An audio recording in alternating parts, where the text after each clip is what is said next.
Pedro Porro, Williams. না, মেসির মহাকাব্য রচিত হল না। টানা দ্বিতীয়বার বিশ্বকাপ জয়ের স্বপ্ন অধরাই রয়ে গেল। বিশ্বকাপের মঞ্চে এবার হাসল তরুণ ইয়ামালের স্পেন। বিশ্বব্যাপী আর্জেন্টিনার কোটি সমর্থককে হতাশায় ডুবিয়ে 2026 ফিফা বিশ্বকাপের শিরোপা জিতে নিয়েছে স্পেন। তবে ফাইনালের ফলাফলের পাশাপাশি ট্রফি বিতরণী মঞ্চে ঘটে যাওয়া এক অস্বস্তিকর ঘটনাও এখন বিশ্বজুড়ে আলোচনার কেন্দ্রবিন্দু। নিউ জার্সির মেটলাইফ স্টেডিয়ামে অনুষ্ঠিত শ্বাসরুদ্ধকর ফাইনালে অতিরিক্ত সময়ে 1-0 গোলে আর্জেন্টিনাকে হারিয়ে বিশ্ব চ্যাম্পিয়ন হয় স্পেন। ম্যাচ জুড়ে বল দখল, আক্রমণ, প্রেসিং কিংবা গোলের সুযোগ প্রায় সব পরিসংখ্যানেই এগিয়েছিল স্প্যানিশরা। তবে নির্ধারিত 90 মিনিট পর্যন্ত গোলশূন্য থাকায় ম্যাচ গড়ায় অতিরিক্ত সময়ে। শুরু থেকে নিজেদের স্বভাবসুলভ ছোট ছোট পাস, উচ্চগতির প্রেসিং এবং মাঝমাঠের দখল নিয়ে আর্জেন্টিনাকে চাপে রাখে স্পেন।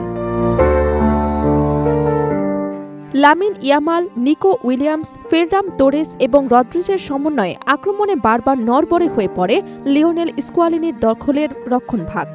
অন্যদিকে লিওনেল মেসিকে কার্যত ম্যাচ জুড়েই বিচ্ছিন্ন করে রাখে স্পেনের ডিফেন্স এবং মিডফিল্ড। ফলে আর্জেন্টিনা নিজেদের স্বাভাবিক ছন্দে ফিরতে পারেনি। ম্যাচের বড় সময় জুড়ে আর্জেন্টিনাকে বাঁচিয়ে রাখেন গোলরক্ষক এমিলিয়ানো মার্টিনেজ। স্পেনের একের পর এক আক্রমণ তিনি দুর্দান্ত দক্ষতায় ঠেকিয়ে দেন। তার একাধিক অসাধারণ সেভ না থাকলে নির্ধারিত সময়ে ম্যাচের ফল নির্ধারিত হয়ে যেতে পারত। নির্ধারিত সময়ের শেষ দিকে আর্জেন্টিনা 10 জনের দলে পরিণত হলে ম্যাচের নিয়ন্ত্রণ আরও শক্তভাবে নিজেদের হাতে তুলে নেয় স্পেন।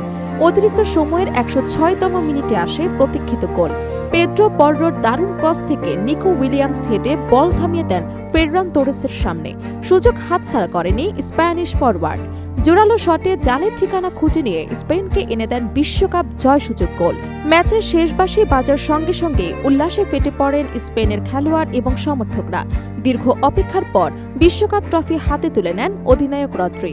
কিন্তু সেই আনন্দঘন মুহূর্তে ঘটে যায় এমন একটি ঘটনা যা মুহূর্তের মধ্যেই সামাজিক যোগাযোগ মাধ্যম এবং আন্তর্জাতিক সংবাদ মাধ্যমের শিরোনাম হয়ে উঠেছে।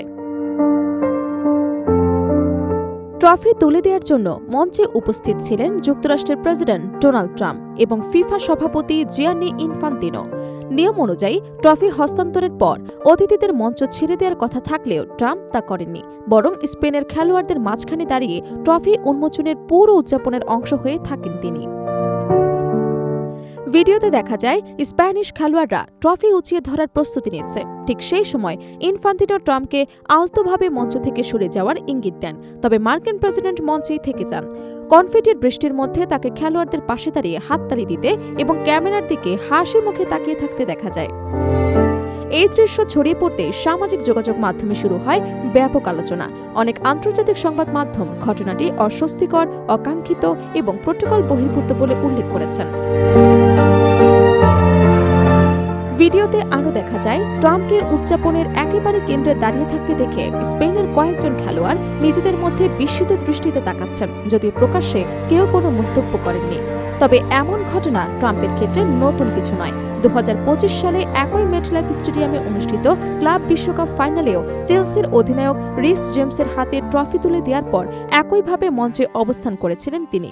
সেই সময়ও চেলসির কয়েকজন ফুটবলারের মুখে বিস্ময়ের অভিব্যক্তি দেখা গিয়েছিল। ফলে এবছর ব্যবধানে একই ধরনের ঘটনার পুনরাবৃত্তি নতুন করে বিতর্কের জন্ম দিয়েছে। ঘটনাটিকে ঘিরে আরও তাৎপর্যপূর্ণ করে তুলেছে সাম্প্রতিক রাজনৈতিক প্রেক্ষাপট। চলতি জুলাইয়ের শুরুতে ন্যাটোতে পর্যাপ্ত অর্থায়ন না করার অভিযোগ তুলে স্পেনের কঠোর সমালোচনা করেছিলেন ডোনাল্ড ট্রাম্প। এমনকি তিনি প্রকাশ্যে বলেছিলেন স্পেন ন্যাটোর একটি দুর্বল অংশীদার এবং দেশটির সঙ্গে সম্পর্ক রাখতে চান না। অথচ সেই স্পেনের অধিনায়কের হাতেই বিশ্ব ফুটবলের সবচেয়ে মর্যাদাপূর্ণ ট্রফি তুলে দিতে হয় তাকে। এদিকে ফাইনাল দেখতে স্টেডিয়ামে উপস্থিত ছিলেন স্পেনের প্রধানমন্ত্রী পেড্রো সানচেস, রাজা ষষ্ঠ ফেলিপে এবং রানী লেতিসিয়া। তারা ভিআইপি গ্যালারিতে ট্রাম্পের সঙ্গে সৌজন্য সাক্ষাৎও করেন। বিশ্বকাপের ফাইনালে স্পেনের দাপুটে ফুটবল যেমন নতুন এক যুগের সূচনার ইঙ্গিত দিয়েছে, তেমনি ট্রফি বিতরণী মঞ্চে ঘটে যাওয়া ঘটনাও ম্যাচ পরবর্তী আলোচনার বড় অংশ দখল করে নিয়েছে। ফলে 2026 বিশ্বকাপ ফাইনাল শুধু স্পেনের শিরোপা জয়ের জন্যই নয়, বরং ফুটবলের সবচেয়ে বড় মঞ্চে ঘটে যাওয়া সেই বহুল আলোচিত মুহূর্তের কারণেও দীর্ঘদিন স্মরণীয় হয়ে থাকবে।